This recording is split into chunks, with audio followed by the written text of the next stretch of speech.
every time you see a branch or a reference to a branch or to a Gond or just Old Man Ironwood or an Ent, I think that is a clue that we are getting Gandalf's reveal at the end of the season. And if they don't, the show is disappointing us, because just let the stranger be the Gandalf. I don't know why we're taking this long.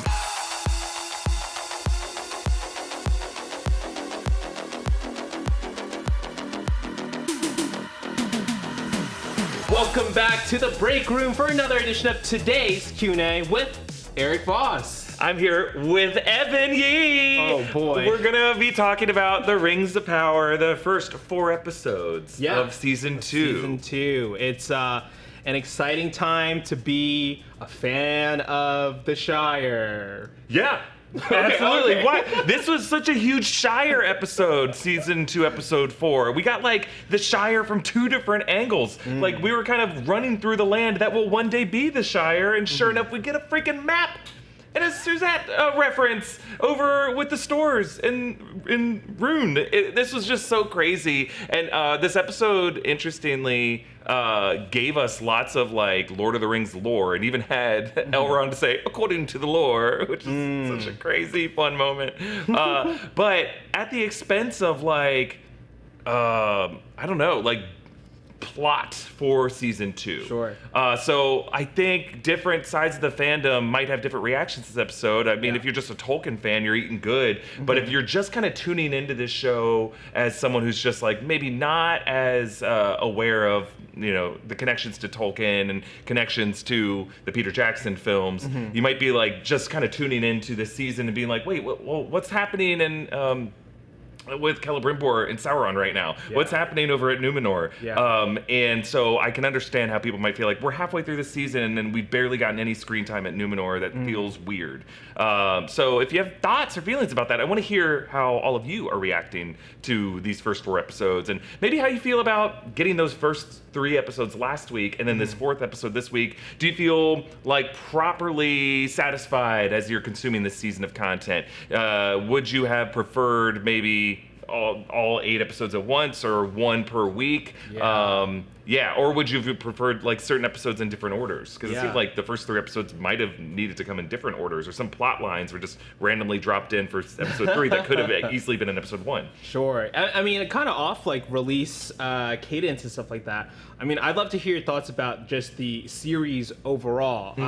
Personally speaking, as someone who's just watched the extended editions of Lord of the Rings for the first time ever, literally leading up to this, I'm really interested in like why this time period. You know, obviously, you know, the Hobbit films were explored and it was maybe a miss. But do you think that maybe they should have done this first in movie form, or do you think this works as a show? Like, how are you feeling about that overall?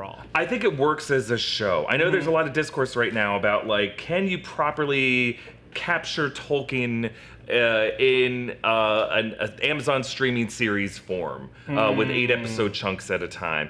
I think they're proving that premise pretty well. I'm really happy that we're getting this show right now. It's clearly being crafted by people who love Tolkien.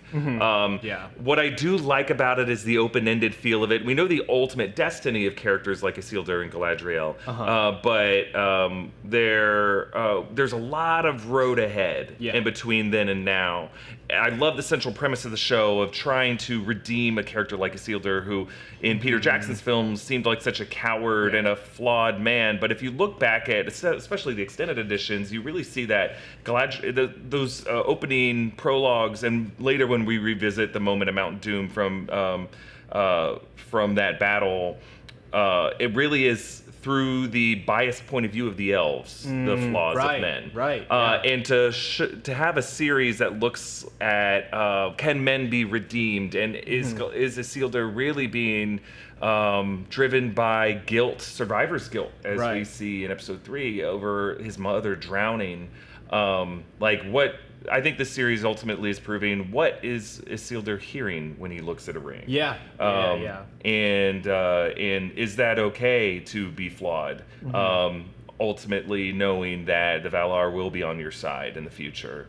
Are the Valar, through forces of like wind and water, actually forcing the people of Middle Earth and the beings of Middle Earth to to go down these dark paths first, so that the rewards in the Third Age are that much sweeter. Sure. The Ents in this episode say, "We know what peace is," and they give that taste of peace. And I don't know if any of the characters in the show will ever taste that, but Galadriel will ultimately in the future when she goes to.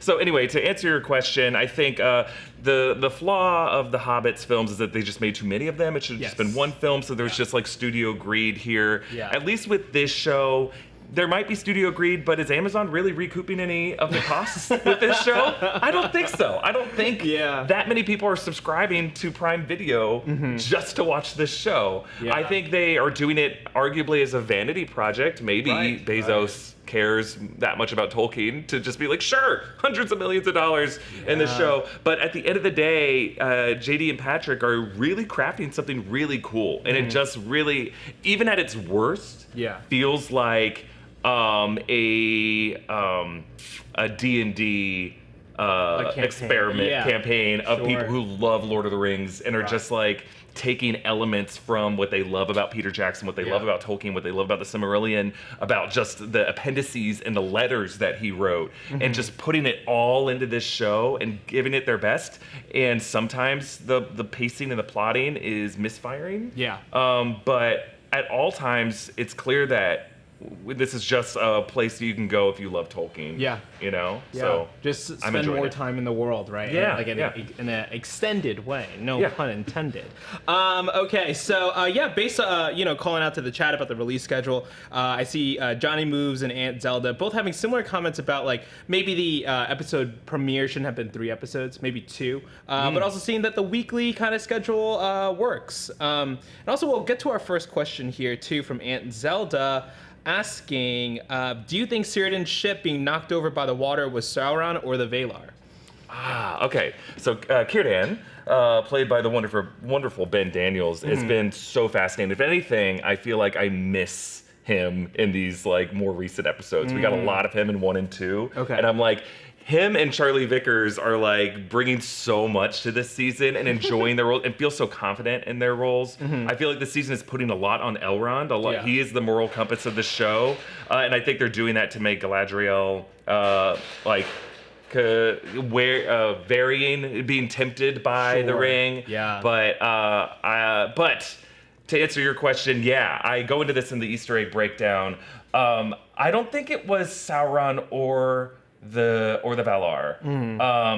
I just think to say that the Valar are controlling the waves is a very big thing, and I think the Valar are supposed to be such forces of good that I would just be like, I think if it ultimately is the shadow. And my take on this, and I know this might be controversial, I don't think all the evil is rooted in Morgoth and in Sauron. I think both of them are just so good at giving in to the shadow. And I think there was a brief moment at the beginning of the season where almost it looked like Sauron could have made a good choice after good choice after good choice. And he ultimately, first chance he had, just chose evil. So it just shows you how like tempted he is. So I think it was the shadow that caused the waves, because I think based off of Finrod's opening words to Galadriel in Valinor, like how do you know the difference between the sky and the reflected sky and the waves? And that is kind of the key core theme of this series. And I think the sky represents a Valar, and I think the sea and its darkness and its depths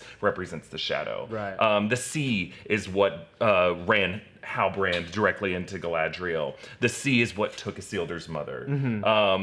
So far on this series, water, which most of the time, water is a force of good. Water is a source of mystery and chaos on this show, particularly in this season. Like, there's a moment where Isildur even goes into what reminds us of the Dead Marshes, and it's like he steals someone's boots, and he sees like the sunken horse in the water, and even like water is represented in mud in this episode. It's episode 4, and we have this almost like never-ending story moment with Artax being sucked into the quicksand mud, because I don't know, Isildur just reminds me, that actor reminds me of the kid who's screaming Artax in Neverending Story. So I was like, God, no, don't die. And I'm like, so just like water mixing in with the grains of sand in this way that makes neither really recognizable. I think like water is just this destructive force. So I don't think it was Sauron, even though Sauron can control the weather. I think in that moment, this show is so good at making us think that any natural force of God, whether it's like the splashing of a wave or storms or lightning taking out a bridge, as we see in episode 4, we think Sauron could be behind it, but I think it's just ultimately, in this case, the shadow. I think it's Tolkien's great wave manifested. You know, he had this recurring nightmares, this Atlantis complex, and he was just so terrified of waves, and he put this into the destruction of Numenor, and then Éowyn has this in the extended edition of Return of the King in the Houses of Healing, where she's talking about the Great Wave Dream. This is Faramir's dream in the book. And I think that was Tolkien's greatest fear, is that we'll all be swallowed up by a wave at some point. And there's so many archetypal like dread that was associated with that. So I think anytime a wave splashes something, that's just like Tolkien's wave coming back to get you, and it's the shadow. Interesting. Yeah. That I think that makes a lot of sense. Or it's just a bunch of mush that I just threw at you, and I'm sorry. No, you're good. Kind of pivoting off of that, or pivoting away from that, I know you have a lot of thoughts about Tom Bombadil. Yes, I do. Timmy Fitzmaurice in the YouTube Super Chat asking, could Tom Bombadil be one of the 2 blue wizards, being that his hat and robe are seen in the background of his house and they are blue? I love that theory. I just think Tom Bombadil is Tom, and that's all he ever is. He's this earth spirit, you know? Like, I love that we see him in this episode, and Rory Kinnear is doing such an interesting thing with the character. Like, if you were to ask me what Tom Bombadil would feel like when we see him on screen, this is not what I would have pitched. Yeah. And it just shows like how little I know about the range of acting styles. I wouldn't have cast Rory Kinnear in this part, but I guess I haven't seen enough of his stage work. I just think of him as like the very stoic guy from the 007 film. Sure, yeah. Bill Tanner, right?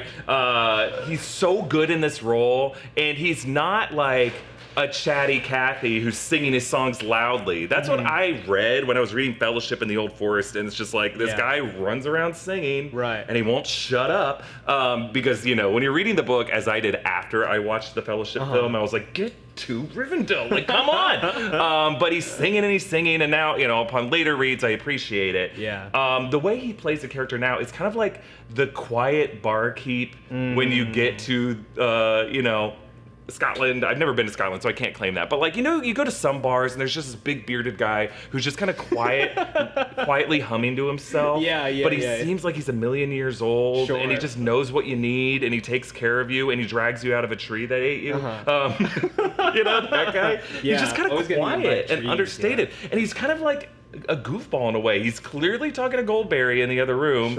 And, you know, the stranger is like, who else is there another person here? And he goes, another person? You mean you? And he clearly is just like, are you doing some like Sauron wordplay? He's like, am I swearing allegiance to the Lord of Mordor, or to you? Like, it's like, okay, so you clearly don't define Goldberry, your wife, as another person, but she's clearly just like a water spirit or a river spirit, right? I have a lot of thoughts about Tom Bombadil. It's just like, the reason Peter Jackson cut him out of Fellowship of the Ring is that he felt that general population viewers who came to this movie are just going to need to get to the quest. They're going to need to get to Rivendell. And we already had enough kind of like side adventures in Bree and, you know, on the farm, rolling down the hills. So we needed to just get there. So to spend so much time with Tom Bombadil and the Old Forest and Old Man Willow and the Barrow-wights and all this stuff, it's just like, it's great for a high fantasy book that you're reading, but for a movie, we got to get there. But for people who love the text, Tom Bombadil represents so much of what Tolkien loves about this world. Just reading the lyrics of his songs and understanding his love of language. And I believe in one of the letters, Tolkien talked about that Tom Bombadil is just like a representation of like the English countryside. And I wanted a character that represented that. And like, that's okay to just have a character that is that. And I think that's what Rory Kinnear gets so well about this part. So he is eldest. He is older than old. And this is such a good episode about old things and how the older you are, the less rattled you are by the moment. And how you're not fazed by the bullshit. And your ultimate, what you prioritize are things like your lamb that you kind of weirdly name after yourself in the other like because like the name that he gave the lamb is like part of his actual name, right? Which was interesting. And then in the case of the Ents, Winterbloom and Snaggleroot, I believe is his name. Like they have this wonderful monologue about knowing peace and knowing what peace looks like.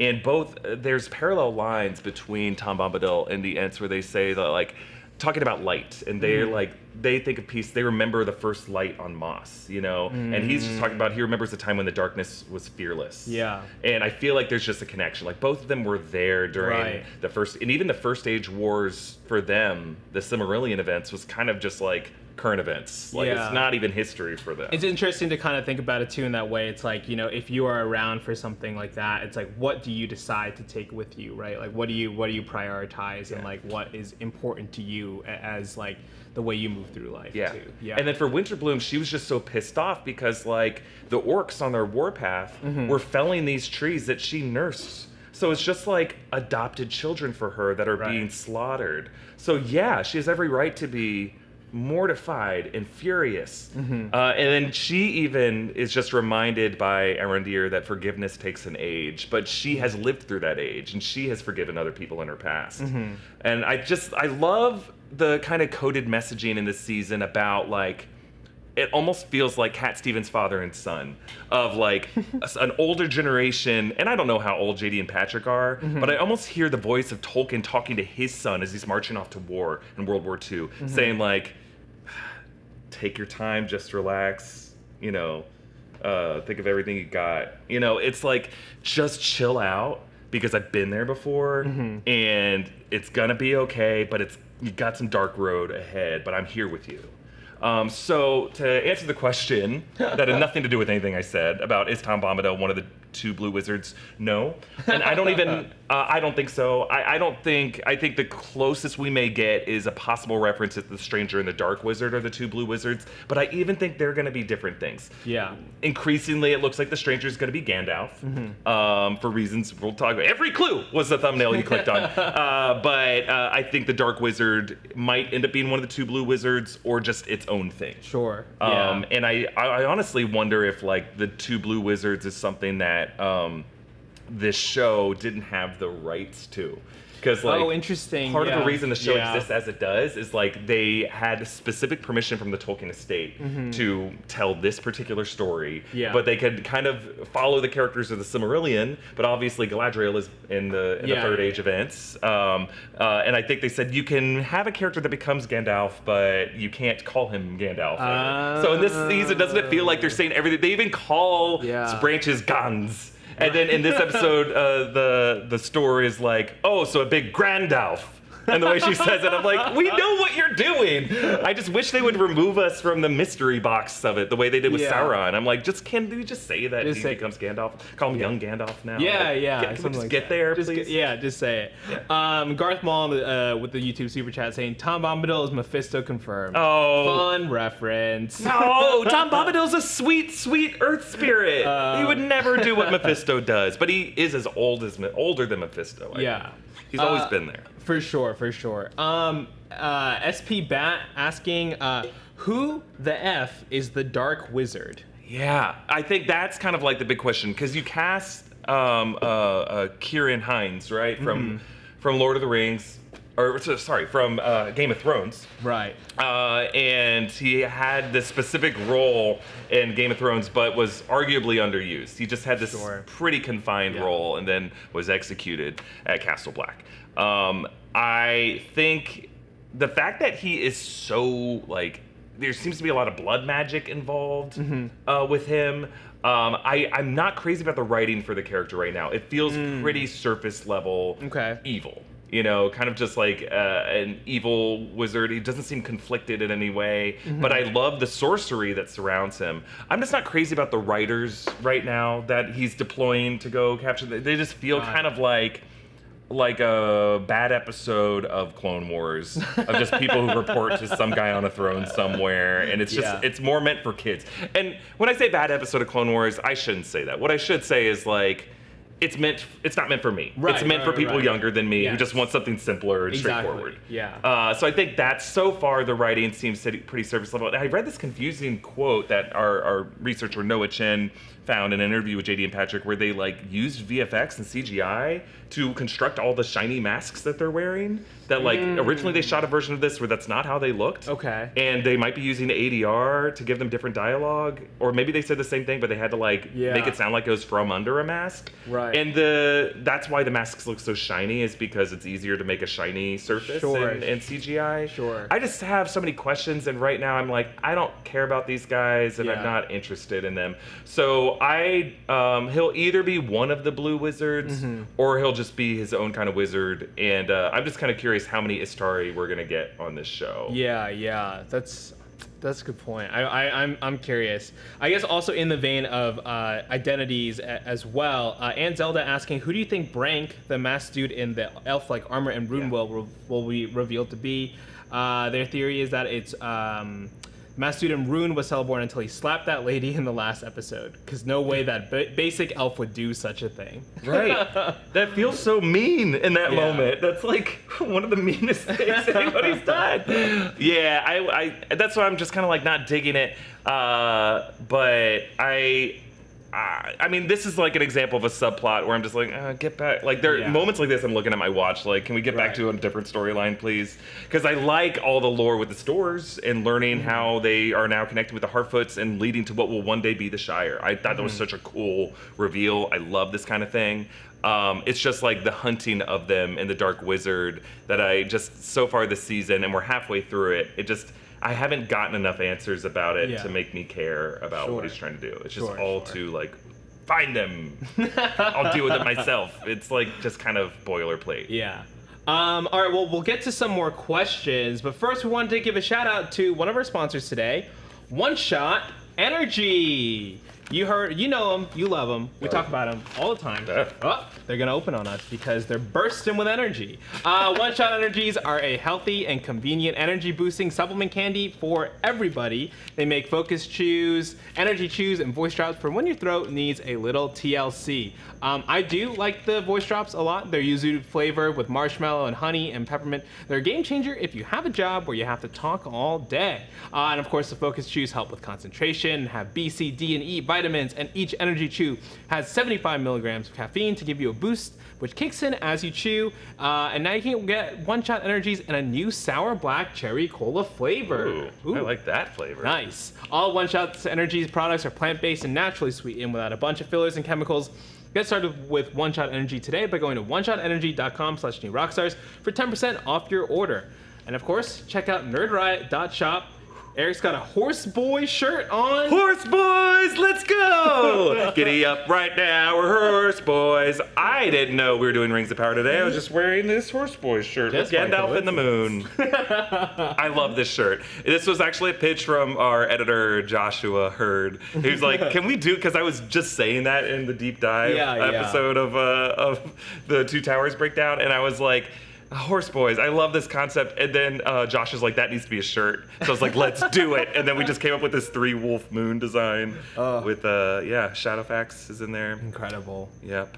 Yeah. We need to get one with Barrick in there. We got a good Barrick episode last week. And I like how we had like a horse episode last week, and now we have a tree episode this week. Trees were the star of episode 4, I think. if there were... Get those trees on a shirt. Get those. And thanks, Fundamentals Podcast, for giving out some subs. Giving out 4 subs over the last couple minutes here on Twitch. Thank you so much. Thank you. That's so nice. All right, so getting back to some questions. Mark Feuders and Lowdown asking about the Orcs. Mark Feuders specifically saying, do you like that the Orcs still have Cockney accents? And also, do you think the Orcs are made to be a little bit more humanized in the series? Yeah, they definitely are. And I think like them lingering on the family with the kid of Glug. It's just hard to name them Glug and in the same scene give them a wife and kid. But I get that's just like consistent with Orcs that we know. I think that it's totally okay to, because the Orcs are just another race of beings in this world, so they have to reproduce. And Peter Jackson just chose to simplify it by showing them hatching out of these mud pods. But like, yeah, like there's plenty of examples of where Tolkien's like, well, there must have been orc wives, and you know, orcs did reproduce in the vein of Iluvatar. But yeah, they're definitely trying to humanize them more. But I just think like there's other places I would point the camera. Like, just give me one more scene with Sauron and Eregion, you know? I just, like, I don't have an issue with it, though. The Cockney accent is something that I find interesting. Like, I can't really speak to it as, like, an American. Sure. Like, a UK viewer would probably have more. It almost seems like if they were going to make it more, like, they're, like, humanizing them, it's like, well, what can we keep consistent so that people remember that these are the same orcs, right? But this always existed, the culture or, like, their lives devoid of Sauron or whatever. It's one of these things that's consistent with Peter Jackson's choices, and that's like one thing about this show that like visually and with like creature designs, especially with the Ents this episode, they understand that most people coming to Lord of the Rings properties, you have to kind of stay visually consistent. That you know what Peter Jackson and the Weta team created was just so iconic. So, but I think orcs would have been, if you're going to humanize the orcs, like, come up with a different design of the orcs. It's just like the orcs kind of like, and I think Peter Jackson has said in the commentary, he's like, you know, after the first movie, it was just like we couldn't really make the orcs scary. He's like, that's why they created the Uruk-hai, the beastly versions of them. Like we couldn't make the orcs. So when he's talking about the marching armies of orcs from Mordor, he's like, I kind of had to create, you know, a new thing, like a new threat. And I think they get there with the Oliphants, but it's like I think they struggled really, and I think that's part of the reason they moved Shelob to the third film is because they needed to have some kind of giant, scary, beastly threat that kind of excited viewers. So we don't even see Shelob until like halfway through, I believe. Because the extended edition is 4 hours, 23 minutes, I think. It was long. Yeah, it's a long one. It was long. So, but even in the theatrical cut, it's definitely 3 hours, right? Yeah, it's but it does not come up very soon. I remember like Shelob for whatever reason being in the first like half hour, but no, it takes a while to get to Shelob, because we're cutting around to a lot of stuff. So yeah, I just think like orcs have always been a struggle to have a race of scary, kind of evil, spiteful things, but also try to humanize them. And it's like, because there's so many other good things in the world of Lord of the Rings and the Rings of Power, other kind of threats, other kind of scary, villainous things, to also have the orcs there, they haven't done it successfully yet, in my opinion. Well, maybe by the end of the season. Still got 4 episodes left, right? We'll see. Who knows? I hope so. I think maybe I'm misremembering you talking about this in Slack, but Lisa Teniel on YouTube asking, so what's the deal with the eagle coming through during the ceremony? Okay, so the great eagles are some of my favorite things that Tolkien has created, but I am just a bird fanatic, and I love Wahir, and I'm so defensive when people ask why couldn't they have just taken the eagles to Mordor to drop the rings in. We don't need to go back into that. No, we don't need to walk it on foot. You had to sneak in because the Eye of Sauron had eye and sky on everything, and they had fell beasts that were flying, and the eagles were like, we fought in the first age, we don't want to. But part of the reason is Peter Jackson chose not to let the eagles talk. And the eagles do talk. The eagles do talk in the book. All the beasts talk. Right, yes. Shelob can talk. But they don't do it. They just felt that was too high fantasy, maybe too C.S. Lewis, Narnia. I think was the reason why. But like, lean into the high fantasy. Yeah. And what I've loved about this season is there are so many animals. We had a mudworm. We had a barrack episode. We had Old Man Ironwood and Ents in an episode. We got Shelob in a cave full of spiders. We got even a callback to the fish dragon. There's just been a lot of animals, and my advice would be let some of them talk. But I think if you let one of them talk, you have to let all of them talk. Right. So in episode 3, Pharazôn tells Miriel that, like, oh, well, when the eagles show up to a coronation, it's supposed to be a good omen. That's a new rule for this show. Tolkien never said that. And they just did it to set up what I felt was a very calculated and manufactured moment at the end of episode 3. And I'm not crazy about the writing for the Numenor scenes on the show, and maybe the writing would be better if they didn't have to cut out so many scenes and I could get the balance of context. I just think like I just haven't, I was really excited going into the season to see Numenor and to see this Atlantis kingdom and to see some Game of Thrones drama that would sink it. Yeah. And so far, none of it has lived up to the royal intrigue that we've seen on House of the Dragon or Game of Thrones, in my opinion. Yeah. So this eagle showing up was like a way to like set up Pharazôn to kind of sneak behind Muriel's back and take power from her. Okay. But it was really just something he said. It wasn't like something anyone else established. So like I understand that that's just like a rule of the world now. But like it was just so goofy when the eagle shows up and then everyone's like, oh, and you see Pharazôn being like, shit, one actually did show up. So he just kind of ate closer to the eagle in the mob. And it just feels like such a goofy thing to where like Muriel's like, wait, did I hear an eagle? Is there an eagle there? Can someone tell me if there's an eagle on the ledge? And he's just like closer. It's like, here's my chance. And everyone just looks at him and Belzegar just go, Pharazôn. Doesn't it feel like not another teen movie in that moment that he's just getting a chant going or a slow clap going? It just feels so stupid in that moment, and it's like beneath what the story of Numenor should be, in my opinion. So I think, and if the eagle could talk, as Tolkien intended them to, he could just be like, no, not this fucker. Her. I'm here for her. And like even the eagle, they're supposed to be smart enough to where at least he could be like, caw.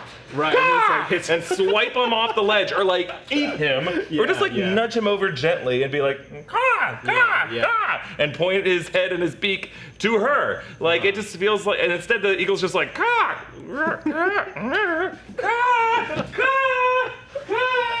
and flies away, leaving everyone confused. And it's like it's not like a comet or some kind of like unthinking force of nature, or a clash of thunder that could give people this sign and portent that you can't blame nature for that, or you could blame on the Valar or the Shadow for being kind of confusing or easily to interpret in another way. But it's an eagle. It's a sentient being who's very smart, who saved Gandalf.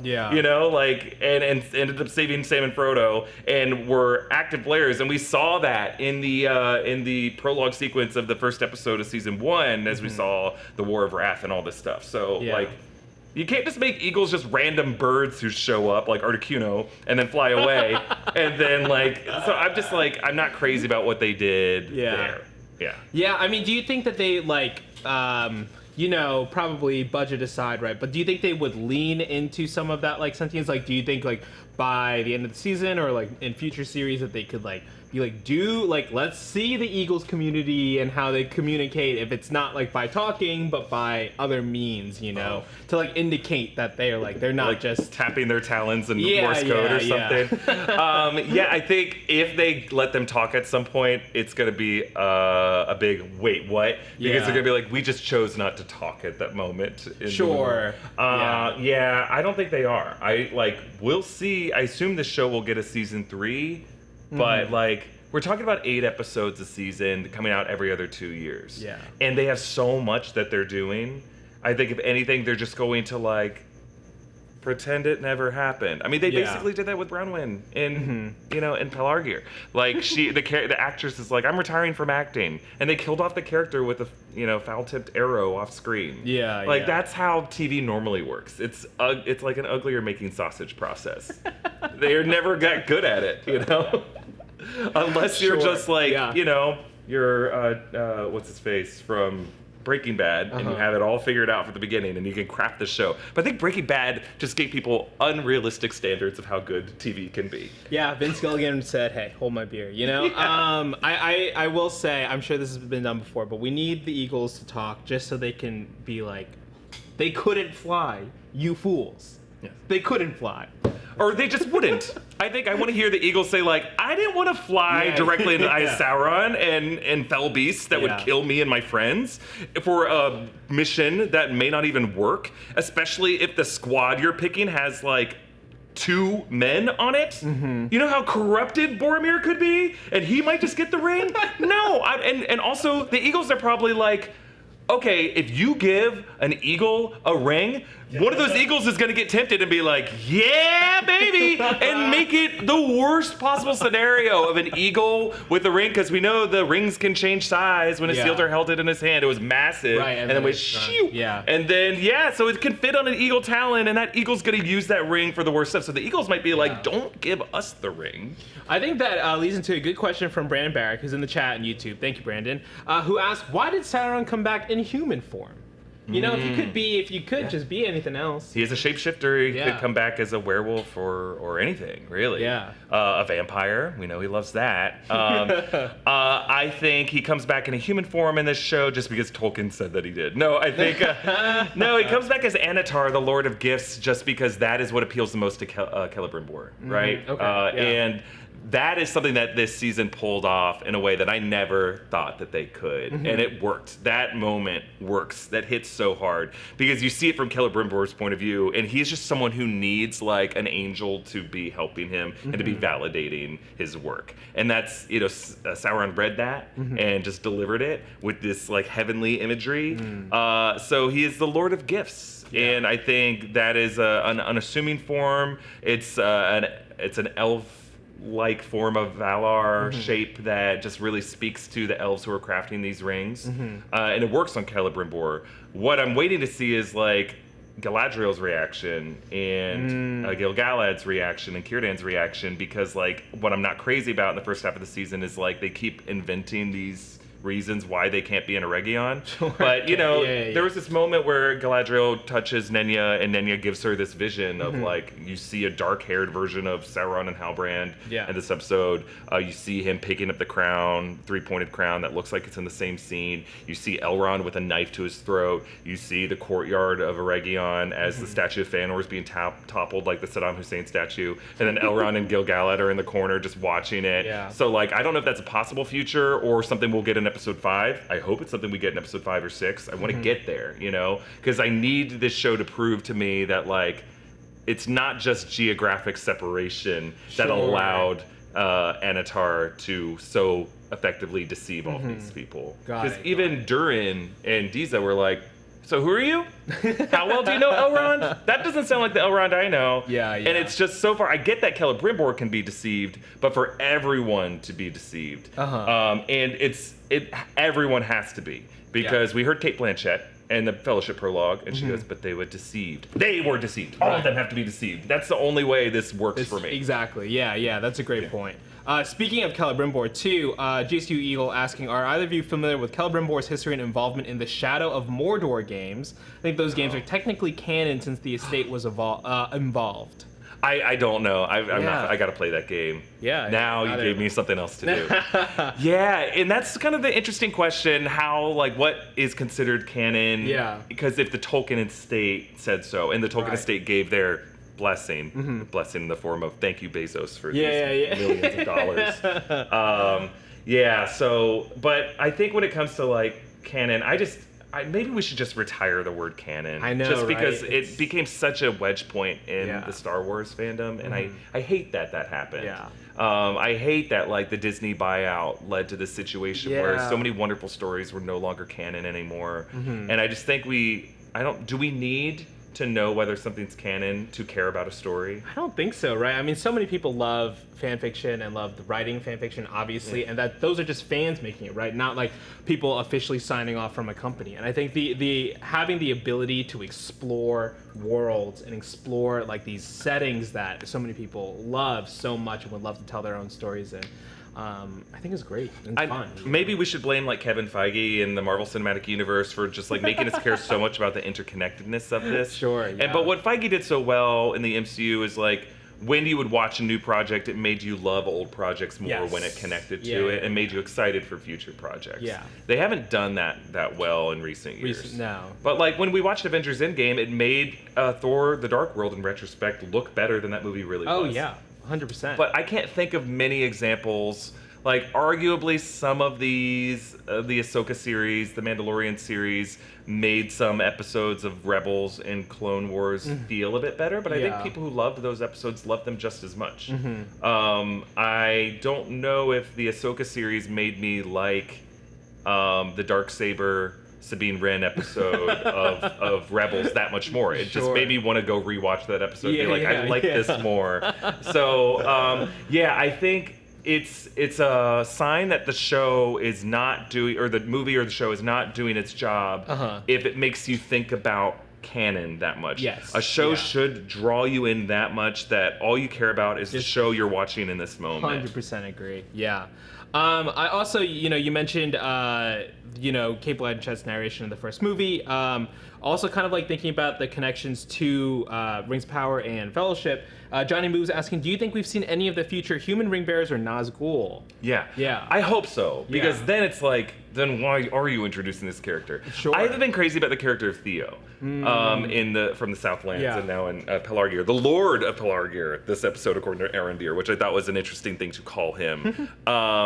But yeah, I just think like part of it is just the writing for the character. He's just kind of like a pissed off teen. And in this season, he's been a bit more interesting. That moment where he was listening in to Isildur talking about the loss of his mother. Like imagine just listening to someone else losing their mom in a completely different circumstance than the way your mom was lost. Yeah. Like, I guess losing his mom recently from a foul-tipped arrow, I wonder if there's some guilt involved with that. Like, he let her die, or just by, she was saving him, and that's why she was felled by the arrow. And that's like, Isildur's survivor's guilt is like, I never told anyone that it was because I was swimming out past where I should have been swimming, and the Riptide took her instead of me. So I wonder if that arrow was meant for Theo, and she jumped in front of it, Secret Service style.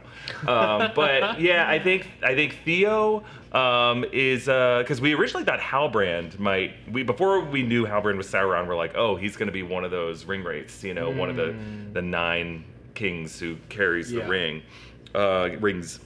I think Theo will be one, and I don't know if we've met any others on the show. I'm trying to think, like, have we met any other? Because Waldreg is well done, like, right? Waldreg was such an interesting character. It's not going to be Adar. I think just introducing one is all this show has to do to establish like we're gonna have different realms in the realms of men and 9 of them, and we'll introduce one of them, and then through him we'll meet the other 9 and, like in an epilogue of the show.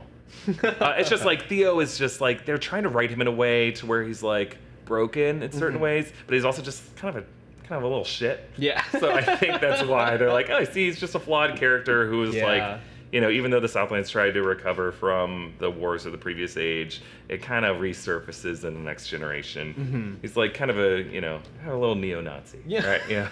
Just he could still, and now that like the best thing in his life is dead, right? Yeah. What's the best thing in his life now? Isildur? It seems like they're kind of doing like a team up between him and Isildur in a way, and we know what's going to happen to Isildur. So, yeah. Timmy Fitzmore is asking, could we see Legolas's mother and father at some point in this show? Maybe. It seems like they are spending a lot of time in Lindon and Eregion. Yeah. I think we could see, like, they'll just name certain characters. Yeah. Maybe it doesn't have to be, like, on screen either. Do you think we'll see, like, younger Legolas? I think timeline-wise it doesn't work out. Yeah. But the show has condensed the timeline so much of the Second Age that who knows? Yeah. All right, well, as we kind of wind down here, in Breakroom tradition, we'll have to ask, Eric, Ryan Painter is asking, how fleshy is the first half of this season? And do you think this season is fleshier than season 1 so far? What do you think? Define fleshy. Right, do we think, like, fleshy can be, the amount of skin you see, or it can even be how much meat's on the bone? How much meat's on the bone, I think, from Flesh, we see Charlie Vickers. We don't need to go through skin. No, I'm trying to think. Most of the skin we see is from Sauron when he's, like, changing his outfit, and you see, like, a little of chest hair from him. And then, obviously, the stranger's always trying to find clothes just to wrap around himself because he's just ungodly tall. I think we're getting a significant amount of flesh just from, like, horse flesh, from animal flesh. And if you count, Brandon yesterday on the Breakroom said that plants were the opposite of meat. But if you discount that categorization and say that bark and the meat of a tree, we're getting a lot of wood in this season. A lot of wood. And that, to serve the thumbnail is every clue. Every time you see a branch or a reference to a branch or to a Gond or just Old Man Ironwood or an Ent, I think that is a clue that we are getting Gandalf's reveal at the end of the season. And if they don't, the show is disappointing us, because just let the stranger be the Gandalf. I don't know why we're taking this long. So I think every reference to branches, to trees, to wands, to walking sticks, to every shot of that is just like setting us up for Gandalf. So yeah, I think we're getting wood flesh. Wood flesh. And we might have to say that it's a little bit barky. What? All right, hey, that's it. That's it for us today on the Break Room. I'm not gonna bark up that tree, Evan.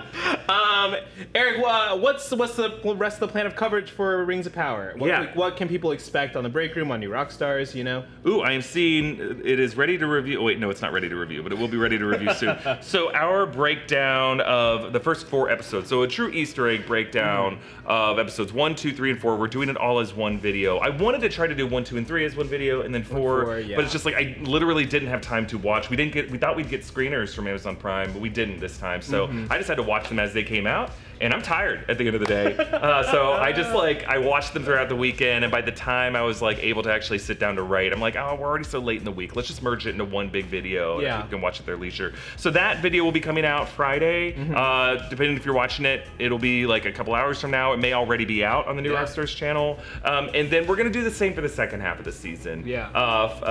Because we realized, a week from now we're gonna be covering Agatha all along, and I can't burn myself out anymore. So we'll do we'll still be writing these, and I'll talk about it.